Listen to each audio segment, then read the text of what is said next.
you build this home, and hopefully it's a great cathedral, and then afterwards, they tell you, okay, go build another one. There's some dirt down there. Go build another home, and I feel like that again. I'm at that point where, even though you've done well, you built some pretty nice homes. You have to do it again, and you have to prove it again. But I would really like to live in one permanently, and that's what I'm very hopeful for here.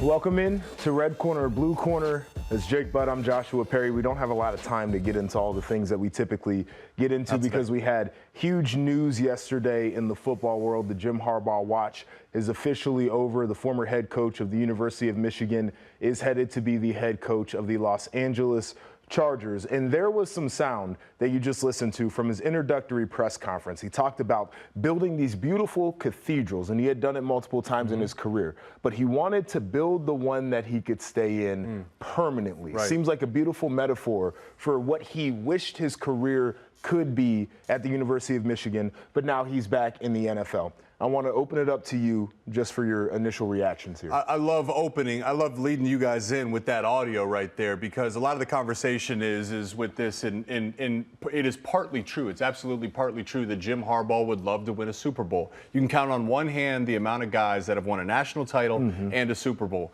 That's rare company. And Jim Harbaugh, being the competitor he is, that's an itch, I believe, he wanted to scratch. And that's a big reason why he's currently with the Chargers. But when you listen to that opening audio, he's saying, at some point, I want to have a final home. I want to call this my home and ride off into the sunset. He told us as players, Joshua, he said, from a little boy, he had his whole life planned out. He was going to play football as long as he can. Then he was going to coach football as long as he can. Then he was going to die.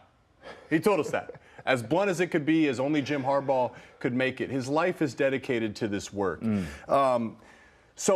Though it's partly true that pursuing the dream of winning a Super Bowl is part of this equation, I do not believe it is the full equation. And I do believe in the coming weeks, we have a duty to figure out, what other factors played into this? How heavily did they play into this? What was the lead up to this? Clearly, this is a complex situation. No doubt. It's rare when a coach wins a national. What is it? Ever? I don't know for a fact because it never happened. Tom Osborne won a national title for Nebraska in '97, and then he retired. Retired. And then retired. Retired. Yes. Which makes more sense to me. Sure. That makes a lot more sense. You win, that's riding off into the sunset. Absolutely. You retire. Jim is not going to retire. He said he will die. He will go from coaching to dying. That is his life plan. First off, hell of a plan for Jim Harbaugh, and I could see him being the guy who could execute it.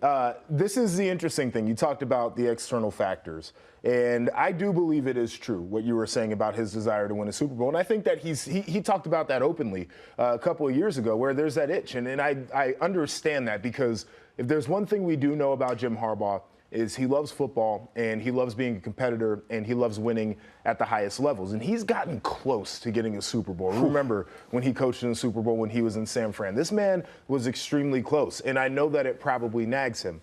However, when you are somebody who played football at the University of Michigan and had the level of success that he did, and then you come back to your alma mater, and through thick and thin, you have been the guy willing and ready to lead the university to the promised land, which he did this past season. Perfect record along the way to get there.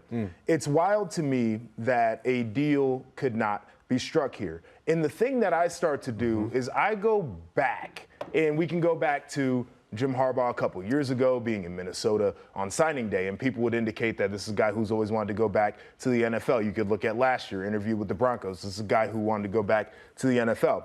But I think about some of the things that I heard him say this season. Jim Harbaugh talked about being supported by the university. I just want to be in a place where I feel like I am wanted, I'm appreciated, and I am supported. I go back to some of the reporting that came out during the season where it said that Jim Harbaugh and Ward Manuel, the athletic director for the University of Michigan, only communicated through intermediaries. I go back to yesterday, the day itself, where we get this Hail Mary Michigan is willing to make Jim Harbaugh the highest paid coach in college football. They will put a clause in his contract that ensures that he will continue to be the highest paid coach in football through market adjustments. And also, by the way, we're going to give him this immunity that he's asking for. We're going to put him in front of a 3-person panel if the opportunity for him to be fired does come up, instead of just putting his fate in one man's hands. And this dude said, nah, I'm Gucci. And to me, it's not just about chasing the Super Bowl. I think that is part of it. What happened within the University of Michigan in the layers of administration that Jim Harbaugh could finally be offered all of the things that he told us that he wanted and still say, nah, I'm good. I want to take this other job. That, to me, especially with what they have coming back on defense, especially with the success that they had this year, especially with people being more open to NIL and the different things that he's talking about, the changes that he wants to make in this sport, and he says, I'm good. Yeah. There's something going on here. We talk about the price to be paid for winning, and there's egos in everything. Of course, in football, there's certainly a lot of egos. In positions of leadership, there's egos. And you just laid it out perfectly, because you have to ask, why didn't this happen? And you said the word finally. He was finally offered what he was asked of, particularly. I don't think money was even. I do not think so much money. Yes, to the highest paid coach. For him to be considered, the final offer yesterday that was reported is he would be the highest paid coach in all of college football, not just the Big Ten, with an escalator clause. That is not about the money. What that says is, we believe you're the best at what you do, and we are going to make an example of that by putting this language in here. Okay, the money's great, but it's the wording to say, we have your back. And it's also then, I can look at two examples. After they beat Washington to win a national title game, a reporter said, Coach Harbaugh, how were you able to balance all the off-field stuff, all of the allegations? How did you keep your team as one? And Coach said, it was easy. We were innocent. Yep. And Jim, if what he says is true, that's why we call him quirky. He believes he is innocent. That doesn't mean that the program is, or that Connor Stout clearly, right? He believes he ran a clean program, and he needs the people at the university behind him to support him. And why I say there's egos is Jim is I can't imagine it's comfortable to sit in, and every meeting you have with Coach Harbaugh about the direction of the program and NIL and all this stuff. He's rubbed people the wrong way everywhere he's been, right? But is that the price of winning? Sure. And are you okay paying that price from a leadership standpoint if it means you're going to consistently compete for conference titles and national titles? I think the answer is clearly yes. And this whole conversation, to me, we have got to explore this side of it much further than going to win a Super Bowl. Yeah, I mean, you and I have talked about it. Winning is an uncomfortable process, and I think you have to be around people who are going to create friction in order to get there, and that's what Jim Harbaugh is. Exactly. And maybe the friction that existed was a little bit too much to overcome. We'll definitely have to look into that. But University of Michigan President Santa Ono released a statement on Jim Harbaugh, in part saying he's been an extraordinary leader and a friend. I'll be cheering for Jim as he embarks on his next adventure. So to talk a little bit about all that went down, we're going to bring in Angelique Changelis from the Detroit News, somebody who has reported extremely well on this topic throughout the season, had some great reporting yesterday. Angelique, really appreciate you joining here. I just want to get an idea, a window and some perspective onto how all of this transpired from Jim Harbaugh taking the interview up until him taking the job with the Chargers yesterday. Yeah, I mean, a lot to unpack there, as you guys have already pointed out. And, going to Wednesday when the announcement was made, and Jake referenced the revelations of Michigan's finally agreeing to all of the contract clauses, everything that Jim Harbaugh wanted. And to be clear, the numbers are already out there that he would have been the highest paid coach in college football. That was out there. It was all these other things that Jim wanted. And I found it a little disingenuous, maybe it's not the right word, but it's the one that comes to mind, that this was suddenly released yesterday from the Michigan side. Like, where was this before? I mean, I think they knew that this was getting down to the nitty gritty with the Chargers, and was this a last ditch effort? And it was too late. I mean, the people I've talked to who've been part of these negotiations, when I spoke to them yesterday, they considered this like an 11th hour offer from Michigan, and it was too late. They knew that the Chargers and Harbaugh were already in that last little that negotiation phase for that job, and it was too little too late. And their feeling was, where was this in December, early December, when this may have swayed Harbaugh to stay? Because even the day of the national championship game, I was talking to someone in person in Houston, pardon me, who's part of his team. And I said, what do you think he wants to do? And he said, I really think he wants to stay. And I have always believed that Jim wanted to go back to the NFL and win a Super Bowl. So I'm not saying I thought he was going to come back, but these are people who were involved who thought that was very strong possibility. Angelique, thank you so much for joining us, because there is context that matters in this. This is not as cut and dry as head coach moving on to next goal. Jim Harbaugh is a unique character. And an angle I want to ask you about is your relationship as a media member around the Michigan football team with head coach. Because what happens in these contract situations is information gets leaked as leverage, and it goes back and forth. And Jim hired an agent this year, which is a piece of that. And you could say, hey, maybe some of this information was strategically leaked. We've talked about this. No doubt. There's no inner circle for Jim. There is no info strategically being leaked. He's a unique guy in and of itself, even with your interactions with him. So back in the season, when the Stallions news starts to heat up, there's then rumors start swirling that a contract is in place and they're going to extend Jim Harbaugh. That's information strategically being leaked from the university's standpoint. First off, do you think, in a sense, maybe understanding who Jim Harbaugh is, maybe you could help us understand who Jim Harbaugh is, in a sense, for me, because could that have actually hurt them in their negotiations? Because you're not just dealing with another head coach. You're dealing with a guy that has a motto, Harbaugh's do not forget. And when you're strategically leaking this information, I don't know that didn't rub Jim Harbaugh in the wrong direction. That's an excellent point. And he is quirky, and he has his own way of looking at things. We all do, but his perspective on things is different. I think we all know that. We've seen all of his press conferences. We've had interactions. You've had them as a player, and maybe you thought, wow, okay, that's really off the wall, but that's who Jim Harbaugh is. And I don't disagree with that. And I know that there was some exception taken that week when the Connor Stalions news broke, that there was a contract. They were talking. And then all of a sudden that was, I believe one of the newspapers called it rescinded. I wrote that it was temporarily withdrawn. And these are things that I think that when you bring up that Jim Harbaugh doesn't forget anything, the Harbaughs never forget, those are these things. And these keep collecting in his mind. And there was a lot of conversation out there about Harbaugh wants to be shown the love. And it's hard to quantify what that means. It means different things for different people. And again, and Jim has a different perspective on that.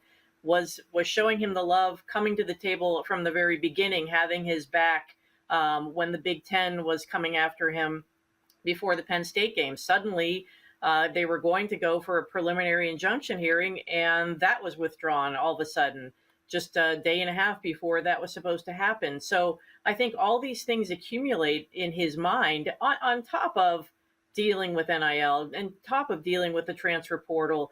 And of course, what's lingering with the NCAA investigations. I've got to believe these all were piling up in his mind. And in the end, yeah, he wants to win a Super Bowl. And maybe this is going to be a different change, obviously a different change, but something that's less political and less involved than being the head coach at Michigan, which, he loves the place. You know that. Everybody knows that. But maybe it became too much for him. Yeah, drama. I'm there with you. I think just in the back of my mind, there had to be something from a relationship standpoint that was a deterrent in this process. And it's unfortunate to see, because I think Jim Harbaugh finally saw himself in the light that he wanted to be seen when he first got the job at Michigan, as a champion, as somebody who brought his university back to the prominence that he believed that they deserved. And all of a sudden, it's like, it's going to fall apart. He's going to be coaching in the NFL, where we wish him the best of luck. But I want to transition this conversation. We got a poll that we're running today. Viewers, you can scan that QR code and get in on there. Who should be the next Michigan head coach? And I think a lot of people understand that Sherrone Moore is a guy in the driver's seat when it comes to this discussion. there's part of me that believes that every large university has an obligation to do their due diligence and to interview candidates from all over. You should go out and talk to whoever you believe is the best person. And through that process, it might certainly be Sherrone Moore. Do you think, first off, that they should go ahead and engage as many conversations as they can? But number two, if Sherrone does get this job, what will be the expectation level for him coming in? Well, I think the timing is really unique, Joshua, and I don't disagree. I always believe in a national search, pardon me. And a few weeks ago, I mean, I was saying the first call I would have made as if I were Ward Manuel was Kalen DeBoer, and obviously we know that he's now at Alabama. The list of candidates, it's not as strong as some of the off seasons that we've seen. But I look back, I mean, you know, Lloyd Carr was a guy who was defensive coordinator, and he was elevated to interim coach and then became the head coach at Michigan. You've seen it at Notre Dame. You've seen it at Ohio State. And, you know, they were coaches in waiting, essentially. And I think that's how Sherrone Moore was identified. And if Jim Harbaugh were still at Michigan and new contracts were being drawn up, I'm fairly certain Sherrone would have had a head coach in waiting clause or however it's described in a contract. I think that they feel very confident in Sherrone, what he did as acting head coach in 4 games last season. He led the offensive line to 2 Joe Moore awards. And, you know, I think when you read Ward Manuel's comment from Wednesday, they want to act quickly because they want to try to keep the staff as much as possible intact and to keep as many players intact at Michigan. Now the transfer portal window opens now for 30 days after Harbaugh's departure. So it's going to be very important to work very quickly. And with that in mind, I really believe that Ward Manuel knew from the get-go that Sherrone Moore would be the guy to take over. Angelique, one more from me before we let you get out of here. I just want to circle back on this one more time because some believe that it was a matter of time before Jim Harbaugh went back to the NFL. Every offseason he was flirting with it. I think there's a certain group of people that thought no matter what Michigan did, Jim was at some point going to return to the NFL. In your opinion, do you think that there was a contract within the right time? Was there a way possibly, whether it was 4 months ago or 2 years ago, that there could have been a contract to secure Jim Harbaugh to keep him long-term in Ann Arbor? Or do you think that this was completely helpless? Jim was going back to the NFL regardless? I don't think it was completely helpless. And even though I did always believe that Jim had that itch that you described, the Super Bowl itch that he wanted to scratch. But I think when you go back to 2020, when his contract was slashed after the 2-4 season in half, and he still had all the incentives. And let's not forget, I mean, I think a lot of coaches could have been fired in that situation. And Ward Manuel did retain him with that change in the contract. And I think it was, it's been described as a very difficult time for Jim Harbaugh to deal with that, but it also lit some kind of fire under him because look what happened after that moment. But I do think that there was probably some lingering resentment. I'm putting words in his mouth, I guess, but that suddenly his contract was not brought up right away, that he didn't get back to his $8 million base. And that, again, we talk about Harbaugh's never forgetting. I think that's something too. And I think you could go back that far. But in terms of this season, yeah, I mean, the sense I have really gotten from talking to people who are in the inner circle in terms of the negotiations that Jim hired Don Yee in early December, who's always had deep NFL ties, but also a lot of college. He negotiated Kalen DeBoer's big contract at Washington last year in 2022. So, you know, they were familiar with the college landscape as well.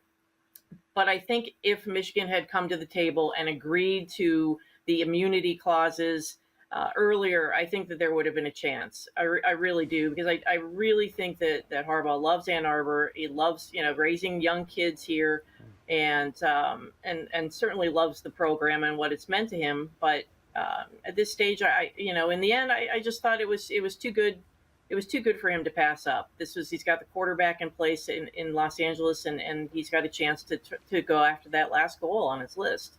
Yeah, it's one of the more unique stories here. Like, obviously, you have what transpired, but there's so much background. Obviously, it's because Jim Harbaugh is a very interesting character, but a successful coach. But certainly appreciate the context and the insight to this one, Angelique. We appreciate your time. We'll talk to you soon. Thanks, Angelique.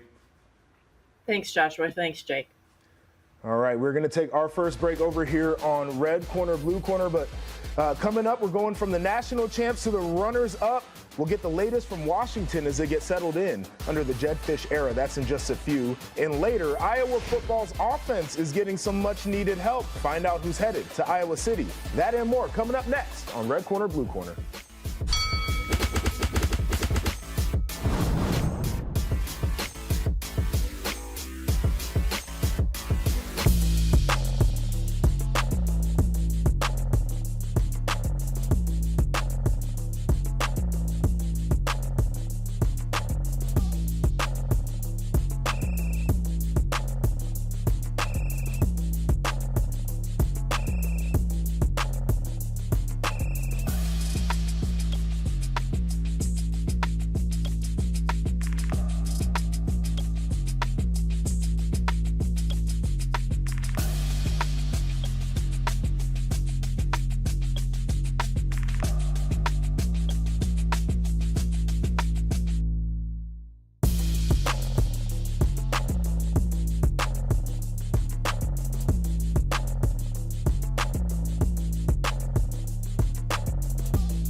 All right, welcome back to Red Corner, Blue Corner. And normally we open our shows with the Rock Fight, a little off-season competition. Of course, the breaking news with Jim Harbaugh. We had to delay it, but we do have the Rock Fight because we are in a big-time battle here. Joshua, you can see his historical choices, a lot of scissors, and then the curveball with the paper did catch me off guard. I've been more diverse, if you will. But the fact of the matter is you are winning 2-1. So the same rules as always. Rock, paper, scissors, shoot. I'm gonna ask you, as your friend, what are you gonna throw at me today?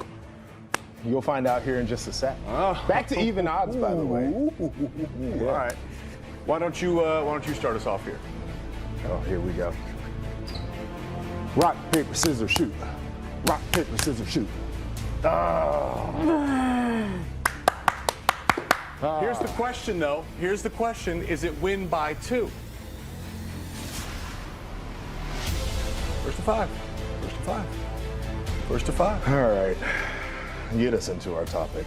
It's first to 5, but now it's tied up, so that means game 5. A lot of pressure on the line. All right.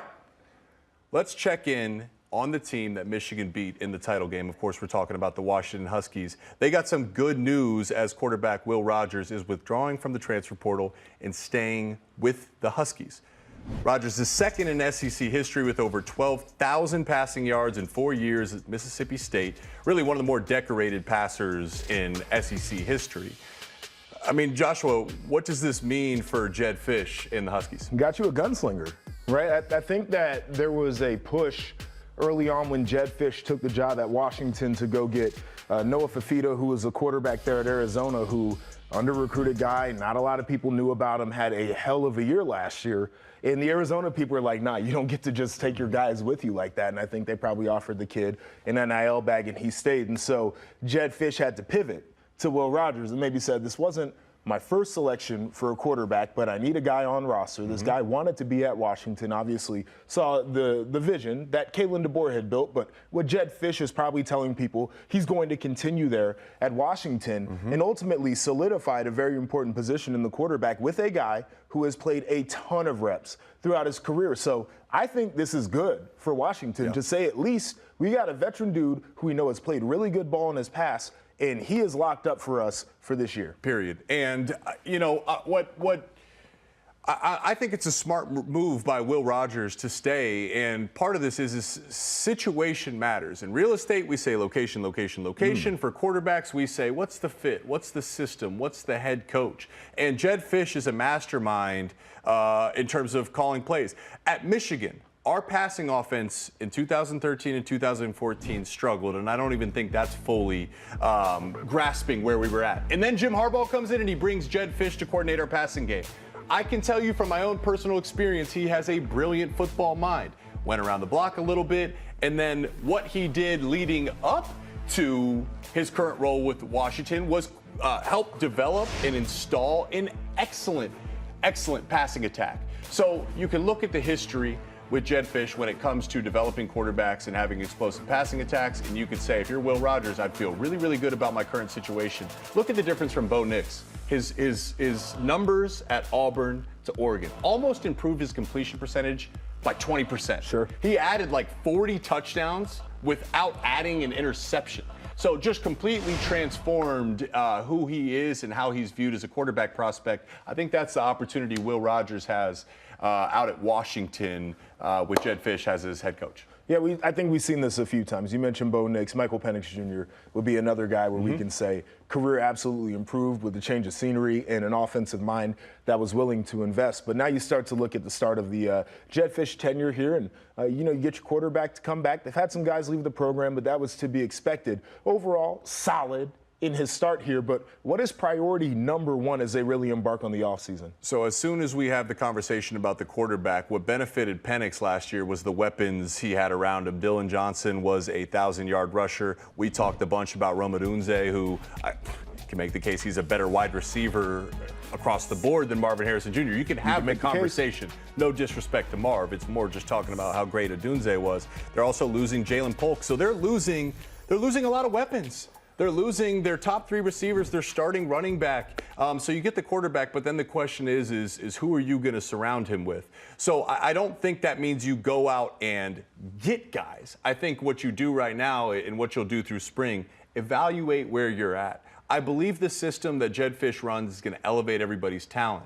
These next few weeks, the next 3 months or so, Fisch is going to have to look at his roster, evaluate it, and from there see how do we surround Will Rogers with talent, because he's capable of quarterbacking an offense. Yeah, I think that standards need to be established. I think that's the biggest thing moving forward is what is the standard for your program? What do you let guys feel like they have some wiggle room with? What do you say is a hard line for your program? And make sure the guys understand that so by the time fall comes around, they can execute to the standards that are required for the program. But we're going to take it on down the coast here to UCLA. They just announced that they have hired Darren Usher as their new general manager. He previously served as a director of player personnel and recruiting at Oregon, Auburn, Boise State, and Georgetown. You want to couple that with some rumors that are linking Chip Kelly to a few OC jobs in the NFL. If you're USC, you lost your defensive coordinator to your rival right down the street, UCLA lost your defensive coordinator to your rival down the street in USC.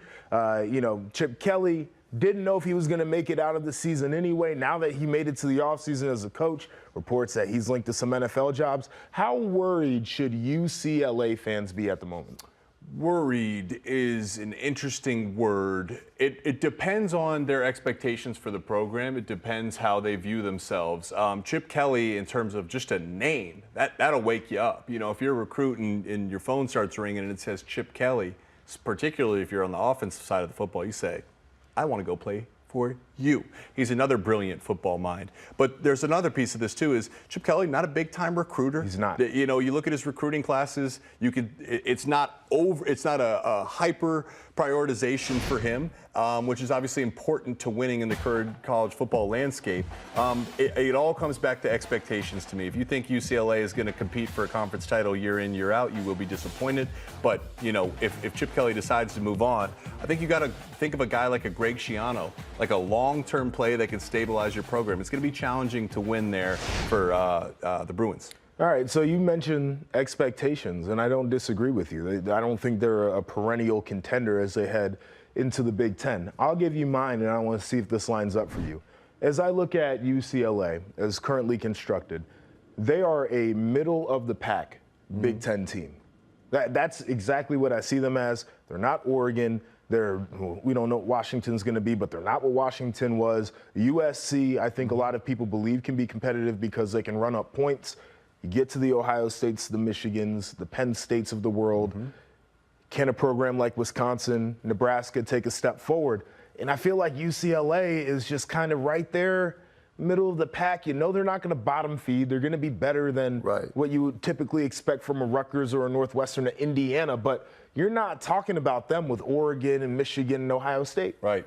And with that comes, you know, just realistic expectations. We say know thyself on here a bunch. What I think the goal for UCLA would be is to maintain the floor has to be to stay in the middle of the pack and then occasionally break out and get competitive at the top every couple of years. I think that's fair expectations. So in the spirit of offense, we're going to step aside, but we are going to continue talking about offense. We're going to head to Iowa City, where help is on the way. Talking about offense. We're talking about offense no. in Iowa City because help is on the way for the Hawkeyes, and it's a familiar name for some. Check it out as you stick with us on the other side of the break.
Back on Red Corner, Blue Corner. Now it's time to take it over to Iowa City, because they have a huge commit that they were able to get out of the portal. Transfer from Alabama. Tackle Caden Proctor announced that he will be an Iowa Hawkeye. And he started every game for the Crimson Tide last season and earned SEC All-Freshman honors. Yeah. He is a guy who was committed to Iowa. He flipped to Alabama at the last second during his recruiting process. There is a connection there. He felt like he was homesick as a freshman down south, gets back into Big Ten country. How big of a get is this for Iowa? It's big literally and figuratively. I mean, the dude's gigantic anyways. It's big for a few reasons. For whoever's going to be under center next fall, nice to sleep at night knowing Proctor's got your blind side protected, man. I mean, this dude's a beast. Chance to be a first-round pick one day, chance to be a top 10 pick one day. I mean, the makings of the cornerstone of a franchise. I also think Iowa, obviously on the offensive side of the ball, they need to get back to having an identity. And when Iowa was good and when they were competitive, it was behind an excellent, bruising offensive line. It has been a while since we could say the Hawkeyes have an offensive line that instills fear in their opponent. I think that's the number one thing that they can achieve sooner than anything else is by putting out quality offensive line play. From there, you can build off everything else. I think Proctor is a big get for anyone, and we've talked about how offensive linemen are some of the hardest to identify and develop. And so when you got a guy who's 6'7", 350 pounds, can move, as you said, probably going to be a first-round pick at some point, it's always a big deal. But I don't think this is the type of thing that puts Iowa over the hump necessarily. We talked about their struggles at quarterback. I think those are well documented. What they needed to get was some wide receivers that had hands out of the portal, guys who could catch the ball with some level of consistency so they could help the quarterback. There were plenty of times where it was Cade McNamara or it was Deacon Hill last year would drop back in a clean pocket, get the ball out of their hands quickly, sometimes out of an empty set. And they had the matchup, and the wide receiver literally could not hold on to the football. So understanding that you can bolster your offensive line, I think, is always a win. And I think Proctor is a big winner in this situation because he can be identified and he can, become a top pick pretty much playing anywhere as good as he is. But for Iowa, now they need to start to figure out, okay, how do we leverage having a guy that we know can keep a clean pocket for our quarterback into actually moving the ball with some level of efficiency? It's a great point because this is a domino and it could lead to more things. I mean, Moy, you could start to sell to other offensive linemen of what you're trying to build. Yep. And from there, like, it's little steps. Iowa's not going to go from who they've been the past few years to a high-flying offense. But I'm telling you, if they can stabilize the offensive line play, everything else is going to fall into place. If they can run the football, then they can get into play action. If they can get into play action, they'll have the threat of passing. If they can start to have the threat of passing, you can see how this will build on itself. The issue is they're going to be relying on Luke Lachey, coming off a significant injury. He's probably their best pass catcher coming into next season. Cade McNamara, another guy that's coming off an injury. So guys that they're going to depend from a skill position, to your point, they're coming off major injuries. Let's talk about this real quick before we get to the next topic. But Caden Proctor, I think he was at a basketball game. He was asked about his journey from Tuscaloosa back to Iowa City. And one of the things that he had mentioned was that the coaching staff at Iowa had reached out to him during the season while he was struggling at Alabama and said, hey, man, you're doing a great job. We're proud of you. And he said that was one of the things where he felt like he needed to come back home. Sounds to me like that was tampering. And he basically told on them and he told on himself. Yeah. It feels like a layup for the NCAA to do something, but do you think they ever actually tried to do anything about the rampant tampering issue that is obvious in the sport of college football? They need to do something about it because it is absolutely rampant right now. But like I saw this and I get on Twitter and I see all the fans talk about this is tampering. Like, make no mistake about it. This is going on from every program across the board. It is organic for every single school. But the coaches have told us it is like the one thing that they think is the biggest issue going right now is tampering with players that are currently on roster, not in the portal. And they have the smoking gun. They got the kid talking about it. Yeah. And it just feels like if they wanted to do something and to be taken seriously on the topic, instead of getting on Florida State for driving a kid over to see somebody at the Collective, Why don't you get the one where it literally was during the season they texted a kid and he felt like that was his reason to come home? Because the only reason I'd say is because you're opening a can of worms, understanding everybody does it. And this is why there needs to be structures put into place. We have to rethink our incentive structure. It is out of control. He said the quiet part out loud, Proctor did. It goes on. Okay, next topic. But we will stay in the Hawkeye State. Lawyers have filed a motion against the probe involving Iowa and Iowa State student athletes, calling it a warrantless investigation. 15 athletes were charged with fraud and identity theft for filing false information with mobile sports betting apps. Obviously, legalized gambling is a new thing in college sports, JP. Let's just start here. How can schools or even the NCAA, how do they manage betting with their student athletes? Okay, so here's the thing for me is I think we can say that two things are true here. There is a level of personal responsibility that falls on a student athlete to make sure that they do not do things that could jeopardize their eligibility. That is apparent to me. I also think as a university, you have a duty to make sure that you educate your student athletes so they stay out of trouble. There are many things that are probably unknown in these situations, and you cannot assume that anybody knows the right answer. Now, I think these student athletes understood that betting was wrong because some of them opened up betting accounts and family members' names so they could place bets, but maybe they didn't know that was something that could get them in legal trouble. So there has to be a level of education. I've also gotten to a little bit of a point where we got young people out here that some of them are making money, a lot of it. We've got all of the young people right now telling us that they can do for themselves and they deserve freedom and they have earned the right to freedom. You know what comes along with freedom? Is consequence. Say that. Freedom begets consequences. And so for me, I'm looking at these kids and I'm saying 100%, you have to get in front of it. You have to equip them with the tools so they don't make dumb mistakes because that's what young people do. But I also have this feeling that young people always think they know what's best for them, and people are trying to protect them even when they don't feel like they're protected. And again, I'm here for empowerment.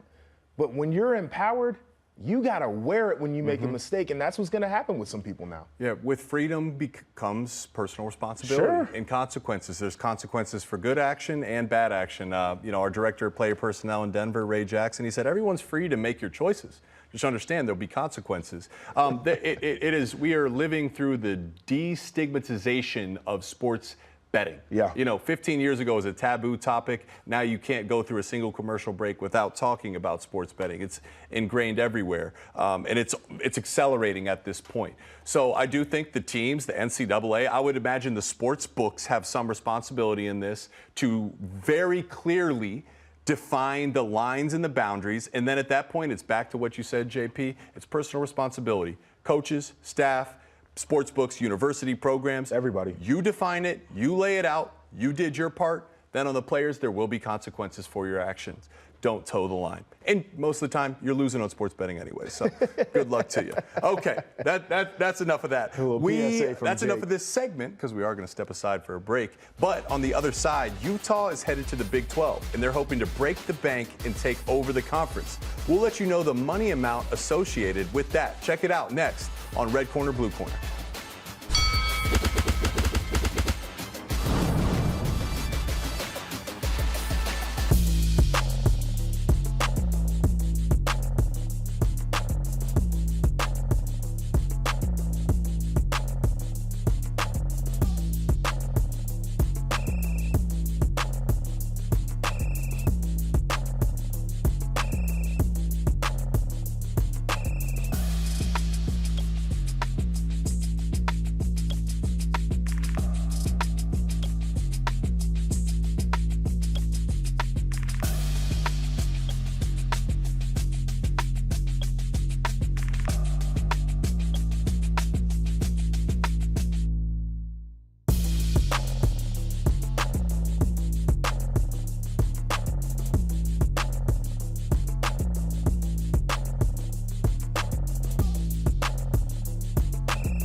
All right, welcome back. We told you Utah is preparing for its move to climb the ladder in the Big 12, but head football coach Kyle Whittingham thinks he'll need some help. According to the Salt Lake Tribune, he has privately said that it will take $7 million per year in NIL to fund a championship-level roster. We've heard a lot of different coaches talk about the dollar amounts and what it's going to take. It's been a wide range. Some quarterbacks are worth $1 or $2 million, which would be 25% of that. What do you make of the dollar amount, JP? I think it's about right to win a Big 12 championship. I think $7 million. Discount compared to the Big 10? I think so. Yeah. But I think you could get the job done in that conference on $7 million. Just don't let Lane Kiffin see this 2 years later and then tweet it out like it's something that was said yesterday. Because we've seen the whole Ohio State has spent $13 million on their roster this year. And I'd just like to clarify, because I know people like to count other people's pockets, that is certainly not the case. They didn't spend $13 million on 7 transfers. But I think the idea, and a lot of coaches have gotten to this place of very publicly talking about what it takes in NIL to make sure that they can be competitive. And if this is a world that we're going to live in, I don't necessarily see an issue with it. I think you should be clear on what your expectations are for donations. I think your athletic director needs to be on the same page, too, about where some of the funds that are coming in should be diverted. Do all of the funds need to go to putting up signs in the stadium? Absolutely not. Some of them need to go to the collective. You need to be working on strategic partnerships with companies like IMG that already do licensing. Like, why not get fully involved and bring them in on the NIL front? I love what the University of Michigan has done. They had their championship parade funded, sponsored, and basically cash aggregation for name, image, and likeness. This is the world we live in. This is the world we live in until it isn't. I completely agree, JP. Be public about it. And then I think Matt Rule had a great point. It's like, hey, listen, I'm going to tell you what it takes. And if you think that's too much, that's fine. But make sure your expectations are aligned with what you're providing me from a resource standpoint. I think that's totally fair. We're going to look back 15, 20 years from now and think it's just crazy that we're asking fans to fund NIL. I agree with that. This is a $1 billion business, college football. Sponsorship, everything that's involved in asking fans, but concession sales. Up to this point, though, I think the greatest thing that you have said is what I believe all of these coaches are starting to understand. If I go out and I get the generic brand, I understand that I'm looking for something very specific with that. When you buy the name brand, when you spend luxury prices, you're expecting a certain level of value out of that. And if your contribution is at the generic brand level, that's what you should expect from your team. And that's where what you said, alignment is absolutely key here. At the university, it's not just rethinking from a football coaching staff standpoint and a player standpoint. The athletic departments of these universities and the leadership board of the academic institution part of the university, they have to understand where we are at right now. A successful football program is one of the best marketing tools to your university. I would love to see a report on what $7 million in NIL and letting your team win a conference championship and compete for a national title. Utah can easily be in the 12-team playoff next year. How does that get recouped back in terms of, submissions to try to get into the university, right? If that's the price for marketing, you could just write it off as marketing. We should probably go ahead and look into that. I think it'd be a fun thing to track over the next handful of years. You know who's losing on that proposition, though? Who? Miami, Texas A&M. They spent and they didn't get a damn thing out of it. Texas A&M spent a lot. What a shame. All right, we're going to take another break over here on Red Corner, Blue Corner. And now it's time to talk about the Michigan fans because they took to social media after Jim Harbaugh left the university yesterday. We've got the voice of the people. That's coming up.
We're back for the end here of Red Corner, Blue Corner. I just wanted to check in on this poll. We mentioned at the top of the show who should be Michigan's next head coach. Other leading the way? Who do you guys want? So it's not Sharon, okay, not Lance. So who is the other? Who could the other be? Brian Kelly. Nick Saban? Brian Kelly. Urban? Brian Kelly. Urban. If Urban goes to Michigan, I'm going with him. That's crazy. I will be one of the next coaches at the University. Be happy to have you, man. You'd be a great asset Michigan. for the program. So that is Interesting. certainly not going to happen. But I'd be curious, get in the chat and tell us who you think and why you think Please. will be the next coach at Michigan. I know that didn't make a lot of sense. But fans took to social media yesterday and the fan forums to voice their opinions on the Harbaugh headlines. Third Base Baller said this on Michigan Insider Board. Let's really stir the pot and go get Urban Meyer. There you go. There it How about is. Like I said, Perfect I will lead-in. be there with him. He said before y'all's head pop off, this is just a joke. But what would you make of one Urban up there in Ann Arbor? How about that Third Base Baller? What a funny name. I know. Look, I mean, Urban Meyer, like, make no mistake about it. He's one of the few coaches where again, there's a handful of them where when your team is announced your head coach will be Urban Meyer, you immediately know you're competing for titles. Period. Will never happen. No, it would never happen. But it's fun to Never dream happen. about, I think. And I think the jokes are also great. Also on the Michigan Insider, Elite Premier said, I used to work in the Michigan athletic department, still have some pretty good friends in it. They have been giving me the scoop on who the next Michigan football coach is going to be. His name is Mark Stoops. After what happened with Texas A&M, he is unhappy at Kentucky and wants a fresh start at Michigan. Him and Manuel have been working on a contract that could be worth up to $10 million. Boy, I mean, that's a lot of fake scoop there.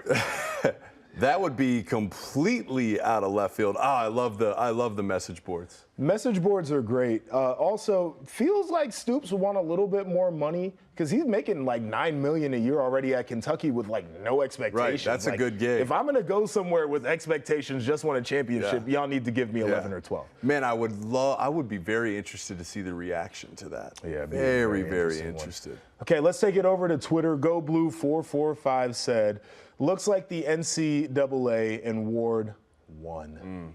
So he's saying the Ward and the NCAA were on one side versus Jim. He's looping Ward in with the NCAA. Huh? How do you feel about that? I wouldn't. No, I don't. It wasn't Ward. In You the don't think it NCAA was that against- adversarial? No, I don't think it was that. But you think it was a bit adversarial? I think the NCAA, the investigation had obviously the possible Yes. implications of that had something to Yes. play, and Ward was somewhere in So between. there was a Jim in the NCAA and a Ward and Jim, but it wasn't an NCAA Ward and then Jim thing going on. No. They weren't working in tandem. Ward was somewhere dancing between, and it remains to be seen where exactly that was. Okay, well, we got one here from an Ohio State fan.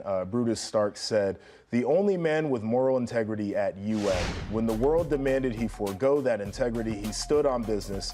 Thank you for setting an example, Ward. Wow. How do you feel about that? Integrity. You know, Michigan embroiled in scandal. I can see how some people would think that not rewarding bad behavior could be a sign of integrity. Jim Harbaugh is of the highest integrity. I can tell you that from personal experience. I'm not saying that just to Jim Harbaugh, what he meant to me, way beyond the playing field, what he meant to my family. He's of the highest integrity. Yeah, I think this would be a hard one for a lot of people to stomach because, yes, you can look at the NCAA investigations. I would tell you that nobody runs their program without getting into any of that. Right. But for all accounts, Jim Harbaugh has been a wonderful human and made a real impact on the guys that he's coached. He has been a pioneer for pushing the game forward. I'm going to disagree with the Buckeyes on that one. But that'll do it for us over here on Red Corner, Blue Corner. For Jake Butt, I'm Joshua Perry. We'll see you on Monday.